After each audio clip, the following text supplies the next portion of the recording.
Online class. CRT training.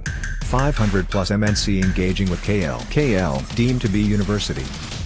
Avinash గారికి అట్లాగే వేదిక మీద ఉన్నటువంటి అనేక మంది పెద్దలు అడపా శేషు గారు అట్లాగే డిప్యూటీ మేయర్ గారు బుచ్చిబాబు గారి ఆత్మీయ మిత్రులు అందరూ కూడా ఉన్నారు. అందరికీ నా హృదయపూర్వక నమస్కారాలు. నిజంగా కూడా విజయవాడ అంటే ఒకప్పుడు దేవినేని నెహ్రూ గారు మా చిన్నప్పుడు. అట్లాగే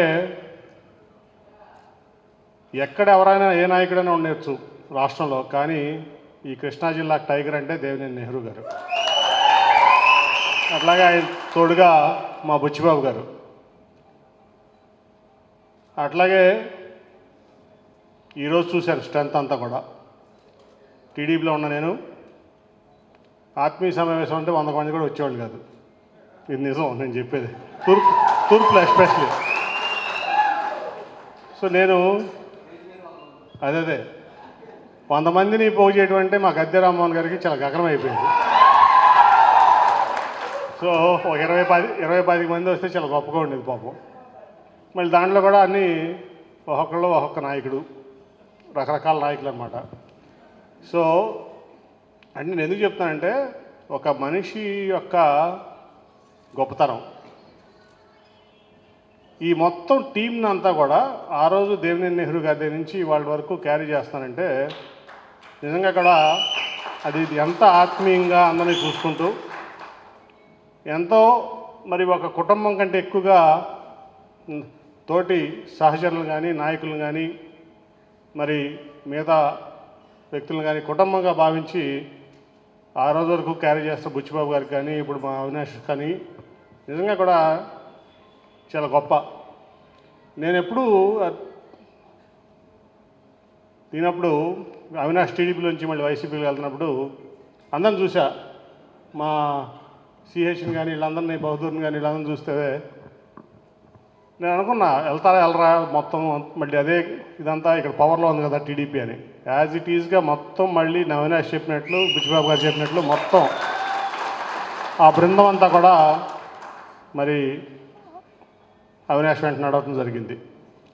అంత క్యారీ చేయడం అంటే నేను రాజకీయాల్లో చాలా కష్టం, అంత లాంగ్ స్టాండింగ్ ఇన్నింగ్స్లో చాలా కష్టం. మన దేవినేని నెహ్రూ గారు నాకు చాలా ఆత్మీయంగా ఉండేవాళ్ళు. నన్ను ఎంతో ఒక తమ్ముళ్ళగా భావించేవాళ్ళు. ఆయన ఎందుకో తెలియదు కానీ నేనంటే బాగా ఇష్టం ఆయనకి. చనిపోయే 2 రోజుల ముందు కూడా నాతో మాట్లాడారు, కానీ అప్పుడు కూడా ఆయనకి ఆరోగ్యం బాగాలేదని ఆయన నాకు చెప్పలా. అంత ఇదనమాట ఆయన స్టబాన్ వ్యక్తిత్వం అయింది. నా ఆరోగ్యం బాగోపోవడం ఏంటి అనుకునేవాడు ఆయన. అటువంటి వ్యక్తి చెప్పలేదు. ఆ తర్వాత ఈ దురదృష్టకరమైన సంఘటన జరిగింది.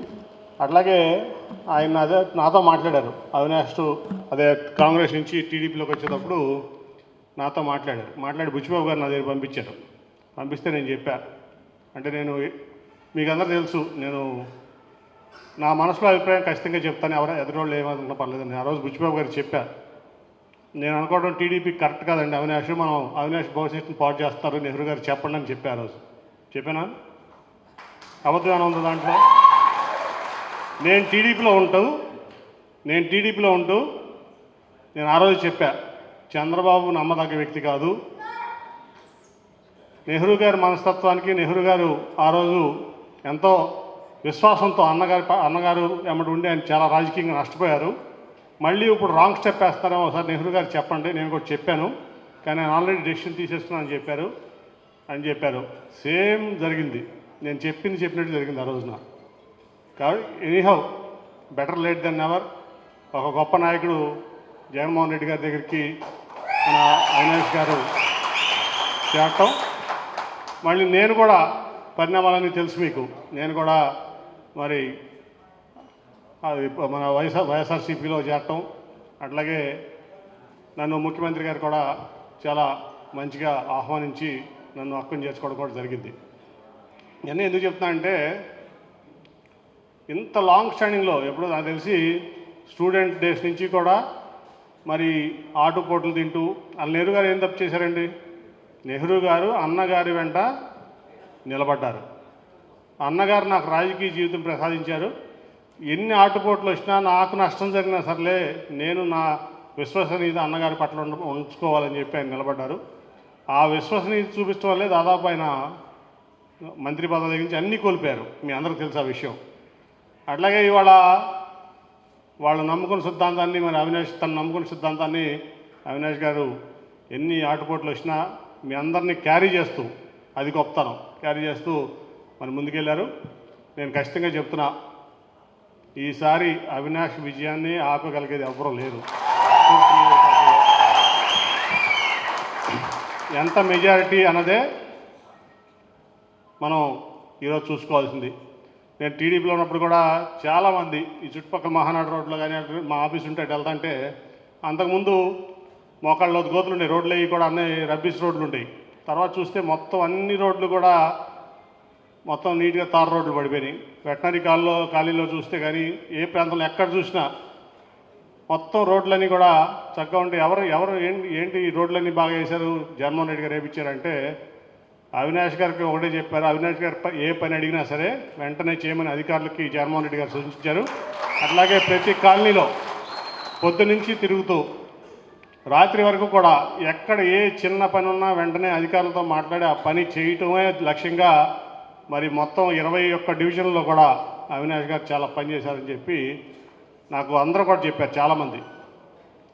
అట్లాగే ఇవాళ పొద్దున్న లేచి సాయంత్రం వరకు కూడా మరి పార్టీ కార్యక్రమాలు అవనండి, అట్లాగే ముఖ్యమంత్రి గారు వచ్చినప్పుడు ఈ కార్యక్రమాలు అవనండి, అట్లాగే ఎట్లా మనం విజయం సాధించాలో ఒక పట్టుదల నేను ఈ దాదాపు ఈ 3 సంవత్సరాల్లో వైఎస్ఆర్సీపీకి వెళ్ళినప్పటి నుంచి కూడా నేను అవినాష్లో చూశాను. చాలా పట్టుదలగా ఈ మధ్య ఈ కాలంలో ఒక్క రోజుల్లో అంత పట్టుదల ఉండి ఒక టార్గెట్ కోసం ఒక టార్గెట్ పెట్టుకుని మా నాన్నగారి ఆశయం నేను సాధించాలి, ఎట్టి పరిస్థితుల్లో విజయవాడ ఈస్ట్లో నేను ఎమ్మెల్యే అవ్వాలి, మా నాన్నగారి ఒక ఆశయం నెరవేరే వరకు నేను నిద్రపోనని నిజంగా కూడా నిద్రపోకుండా పనిచేసినటువంటి గొప్ప వ్యక్తి అవినాష్. చిన్న కుర్రోడైనా సరే అటువంటి లక్ష్యాలతో పనిచేసేవాడు మనం చాలా తక్కువ చూస్తున్నాం. ఒక యాంటీ దీంట్లో అంటే మీకు విజయవాడ ఈస్ట్ గురించి తెలుసు, ఒక యాంటీ దీంట్లో కూడా ఒక పాజిటివ్ తీసుకొచ్చుకున్నాడు తన గురించి తను.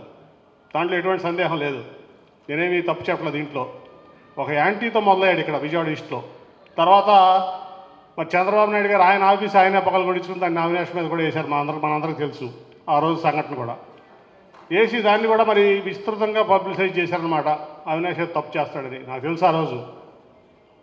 అయినప్పటికీ అవన్నీ కూడా ఇవాళ చెరిపేసుకుని చంద్రబాబు నాయుడు గారు వేసిన మచ్చలు కానీ ఈ యాంటీ ఇది కానీ ఎక్కడైతే అవినాష్ ఇది అవినాష్ అది అని మాట్లాడుకున్న వ్యక్తులందరూ కూడా నాకు తెలుసు ఇంటర్నల్గా అవినాష్ అయితేనే ఈ విజయవాడ ఈస్ట్లో ఇక్కడ బాగుంటుంది, అభివృద్ధి చేయగలడు, ప్రజలు మంచి చెడులు చూడగలడు, అట్లాగే ఈ ప్రాంతానికి రక్షణ ఇవ్వగలడని అనుకోవటం నేను నా నోటితో విన్నా, నా చెవులతో విన్నా చాలాసార్లు. అట్లాగే నేను కూడా చూసే మొన్న ముఖ్యమంత్రి గారి దగ్గర అవినాష్ అంటే ముఖ్యమంత్రి గారికి ప్రాణం, జగన్మోహన్ రెడ్డి గారికి అవినాష్ అంటే ప్రాణం. ఎందుకంటే నేను మొన్న ఇంటరాక్షన్స్లో 2 ఇంటరాక్షన్స్ చూశాను. అవినాష్ అంటే తన సొంత కుటుంబ సభ్యుడిగా ముఖ్యమంత్రి గారు చూసుకుంటున్నారు. నిజంగా నాకు ఆనందం వేసింది. నటన అనేది మనం చంద్రబాబు గారిలో చూసాం, నిజాయితీ అట్లాగే ఆత్మీయత అనేది మనం జగన్మోహన్ రెడ్డి గారిలో చూసాం.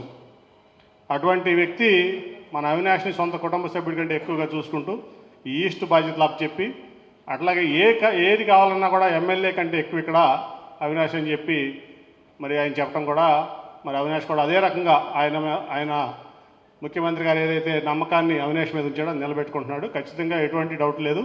ఎంత మెజారిటీ పెంచగలిగితే అంతే తప్ప గెలుపు అనేది ఆల్రెడీ రాసి పెట్టేసింది, దాంట్లో ఎటువంటి డౌట్ లేదు. ముఖ్యమంత్రి గారి సంక్షేమ పథకాలు అవనండి, ముఖ్యమంత్రి గారి సంక్షేమ పథకాలు అవనండి, అవినాష్ యొక్క కృషి అవనండి, అవినాష్ యొక్క మంచితనం అవనండి, అవినాష్ తెచ్చుకున్న పేరు అవనండి, ఈరోజు అవినాష్కు శ్రీరామ్ రక్ష. తప్పకుండా 2024లో అవినాష్ అసెంబ్లీకి వెళ్తున్నాడు, భారీ మెజార్టీతో వెళ్తున్నాడని కూడా నేను తెలియజేస్తున్నాను.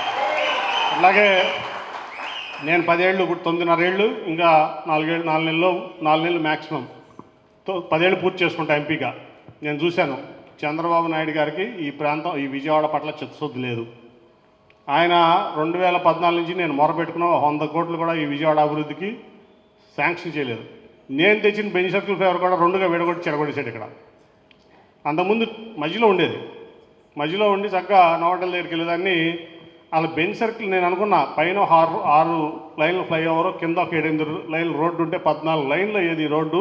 అటుపక్కన ఇటుపక్కన మంచి కాంప్లెక్స్తో చెన్నైలో మౌంట్ రోడ్ లాగా ఉండేది అనుకుని నేను ఎప్పుడు కూడా విజువలైజ్ చేసుకునేవాడిని. దాన్ని నాశనం చేశాడు. నేను చెప్తున్నాను అనుకోండి, కావాలంటే మీ ఎన్హెచ్ఐ డిపార్ట్మెంట్లో రికార్డెడ్గా ఉంటుంది. ముఖ్యమంత్రి ఈ ఫ్లైఓవర్ 2గా చేయమని విడగొట్టాడని చెప్పి రికార్డెడ్ స్టేట్మెంట్ ఉంటుంది వాళ్ళకు కూడా. సో అట్లా చేసిన తర్వాత సర్వీస్ రోడ్లు లాంటి చేస్తే మళ్ళీ గడ్కరీ గారి దగ్గరికి వెళ్ళి మనం సర్వీస్ రోడ్లు తెచ్చుకున్నాం. అట్లాగే ట్రాఫిక్ సమస్య ఎక్కడన్నా కానీ ఇప్పుడు మళ్ళీ అక్కడి నుంచి కూడా ముందు గడ్కరీ గారికి చెప్పాను, ఇంకా ముందు కూడా ఫ్లైఓవర్ ఎక్కడి వరకు కావాలంటే అవినాష్ ఎక్కడి వరకు చెప్తే అక్కడి వరకు ఫ్లైఓవర్ వేపిస్తాను కూడా నేను సిద్ధంగా ఉన్నా. అట్లాగే అండర్ గ్రౌండ్ డ్రైనేజ్ కూడా చంద్రబాబు నాయుడు గారు అప్పుడు 1000 కోట్లు వెంకయ్యనాయుడు గారు ఇస్తానంటే గుంటూరుకి ఇచ్చాడు. అప్పుడు నేను వెళ్ళి అక్కడ ఉన్నటువంటి మున్సిపల్ కమిషన్ తీసుకెళ్ళి స్టామ్ వాటర్ డ్రైనేజ్కి 460 కోట్లు తీసుకొచ్చాం. అది ఇవ్వటం ఇష్టం లేక తర్వాత మళ్ళీ మారుస్తా అంటే వెంకయ్యనాయుడు గారు చెప్పారు, ఇది మళ్ళీ వెనక్కి తీసుకోవాల్సి వస్తుంది. నాని చెప్పినట్టు Vijayawada municipal corporation storm water డ్రైనేజ్కి ఇమ్మంటే శాంక్షన్ చేశాడు, కానీ మున్సిపల్ కార్పొరేషన్కి డబ్బులు ఇవ్వకుండా ఆ రోజు మంత్రి నారాయణ పెట్టి పబ్లిక్ హెల్త్కి ఇచ్చారు. ఆ పబ్లిక్ హెల్త్కి ఇవ్వడం వల్ల మొత్తం పని అంతా కూడా డిస్టర్బ్ అయిపోయి ఇప్పుడు ఎక్కడ పని అక్కడ ఆగిపోయాం. 460 కోట్లు సెంట్రల్ గవర్నమెంట్ తీసుకొచ్చిన డబ్బులు విజయవాడకి మురిగిపోయినట్టు అయిపోయినాయి. సో నేను చెప్పేది ఏంటంటే ఇవాళ అవినాష్కి ముఖ్యమంత్రి గారు దగ్గర చాలా పలుకుబడి ఉంది. ఆయనకి అవినాష్ పట్ల చాలా ప్రేమ ఉంది. ఏదైనా సాధించుకొచ్చే సమర్థత ముఖ్యమంత్రి గారి దగ్గరికి వెళ్ళే సమర్థత ఈ ప్రాంతానికి అవినాష్కి ఉంది. కాబట్టి అవినాష్ స్టేట్ గవర్నమెంట్లో ఏ పనైనా చేయగలడు, నేను అట్లాగే సెంట్రల్ గవర్నమెంట్లో ఏ పనైనా సాధించగల ఇది నాకు దేవుడు ఇచ్చాడు, దాంట్లో ఎటువంటి సంబంధం లేదు. మేమిద్దరం కూడా స్టేట్ గవర్నమెంట్లో, నేను సెంట్రల్ గవర్నమెంట్లో ఈ ప్రాంతానికి ఏ పనైనా మనం సాధించుకోవడానికి సిద్ధంగా ఉన్నాం. ఈ విజయవాడని మంచిగా బ్రహ్మాండంగా డెవలప్ చేసుకోవడమే మన ధ్యేయంగా మనందరం కూడా కలిసి పనిచేయాలి. అది ముఖ్యమంత్రి గారు కూడా నాకు వెల్లంపల్లి గారికి అట్లాగే అవినాష్ గారు వెళ్ళినప్పుడు కూడా హామీ ఇచ్చారు. నెక్స్ట్ టర్మ్ రాగానే మీకు విజయవాడకి ఏం కావాలో అడగండి, నాది బాధ్యత హామీ అని చెప్పి ముఖ్యమంత్రి గారు హామీ ఇచ్చారు. కాబట్టి ఆయన సంక్షేమంతో పాటు పేద ప్రజలతో పాటు ఈ విజయవాడ అభివృద్ధి కూడా ముఖ్యమంత్రి గారు చక్కగా చేస్తానని, మనకు ఏం కావాలంటే అది 3 ఎమ్మెల్యేలు ప్లస్ నేను వెళ్ళి అడిగితే ఏది కావాలంటే అది చేస్తానని చెప్పి ఆయన హామీ ఇచ్చారు. అట్లాగే కేంద్రంలో సాధించుకొచ్చే ఇది ముఖ్యమంత్రి గారి ఆశీస్సులతో నాకు కూడా ఉంది, కాబట్టి ఇబ్బంది ఏం లేదు. అట్లాగే అందరికీ కూడా ఇవాళ మంచితనమే పనికిరాదు, సమర్థత కూడా కావాలి. ఆ సమర్థత అవినాష్లో ఉంది, నాలో ఉంది, ఇద్దరిలో కూడా ఉంది. ఏదైనా కానీ ఈ విజయవాడ ఈస్ట్కి మేము ఒక రక్షణలాగా ఒక మంచి చేసే సమర్థత ఉండి అట్లాగే అభివృద్ధి చేయడం కానీ మంచి కానీ ఉంటుంది, దాంట్లో ఎటువంటి సందేహం లేదు.